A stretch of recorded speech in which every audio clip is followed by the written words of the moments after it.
నమస్తే BCC news కి స్వాగతం. నేటి ముఖ్యాంశాలు. 4 లక్షల లంచం తీసుకుంటూ దొరికిన పోలీస్ హైడ్రామా.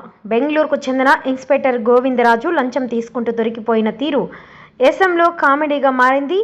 చిట్ ఫండ్ స్కామ్లో ఓ కాంట్రాక్టర్ నుంచి 4 లక్షల లంచం తీసుకుంటూ లోకాయుక్తకు చిక్కారు. తప్పించుకోవడానికి నానా హంగామా చేశారు. అరెస్ట్ చేస్తుంటే కేకలు వేసి పబ్లిక్ సింపతి కోసం హైడ్రామా క్రియేట్ చేశారు. అవినీతి చేస్తూ అడ్డంగా దొరికిపోయి ఇలా కామెడీ సర్కస్ చేయడంపై నెటిజన్లు సెటైర్లు వేస్తున్నారు.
ಈ ಶ್ವೇತಾಗ ಲೊಕೇಶನ್ ಕಳಿಸ್ತಾರೆ ಅಮೌಂಟ್ ತೆಗಿಬೇಕು ಇಲ್ಲ ಅವ್ರಿಗೆ ಕಳಿಸಿನಿ ಸರ್ ಇವ್ರು ಜೀಪ್ ತೊಗೊಂಡ್ಬರೋಕಲ್ಲ